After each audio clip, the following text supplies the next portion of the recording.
Kita mungkin sering dikesankan bahwa menjadi orang percaya dan menjadi pengikut Kristus itu mudah, sehingga seakan-akan kita tidak membutuhkan pertimbangan apapun ketika kita memutuskan untuk mengikut Kristus.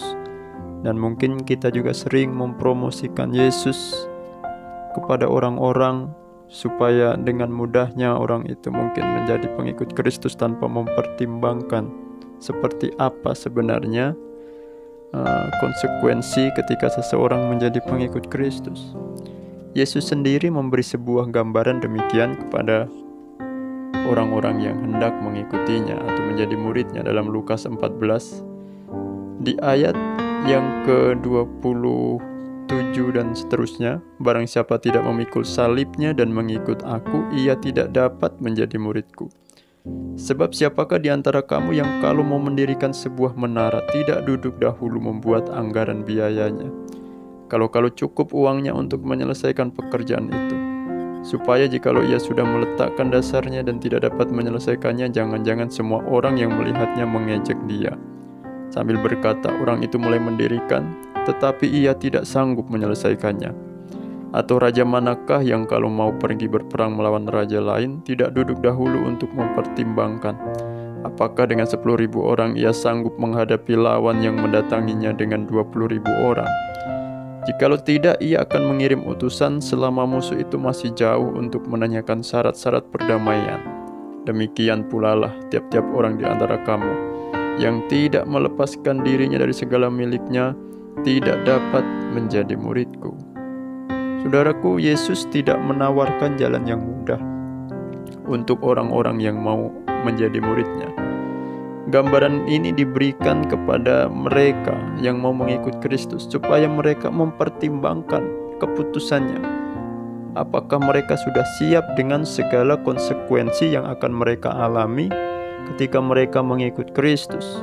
Di ayat yang ke-26 Yesus berkata, jikalau seseorang datang kepadaku dan ia tidak membenci bapaknya, ibunya, istrinya, anak-anaknya, saudara-saudaranya laki-laki atau perempuan, bahkan nyawanya sendiri, ia tidak dapat menjadi muridku. Jadi jelas bahwa Yesus memberitahukan konsekuensi ketika seseorang menjadi murid Kristus.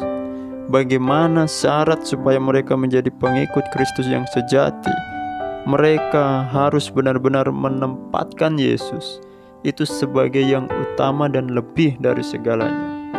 Orang-orang yang mau menjadi pengikut Kristus, mereka harus bersedia memikul salibnya. Orang-orang yang mau menjadi pengikut Kristus, mereka pun harus bersedia melepaskan diri dari segala miliknya, sehingga tidak ada sesuatu hal yang mengikatnya lagi.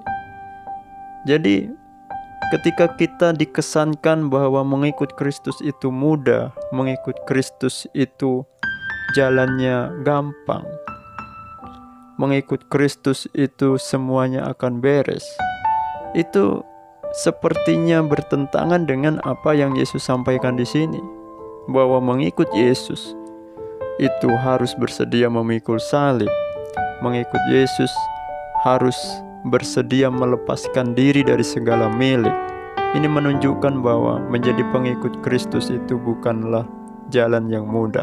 Yesus juga berkata di bagian yang lain bahwa pilihlah jalan yang sempit, sebab jalan yang lebar itu adalah jalan yang menuju kebinasaan, dan hanya sedikit orang yang mendapatkan jalan yang sempit itu.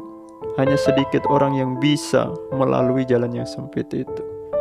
Itulah sebabnya saudaraku, ketika kita menjadi pengikut Kristus, kita harus sedia dengan apa yang Yesus kehendaki, supaya kita benar-benar menjadi murid yang sejati.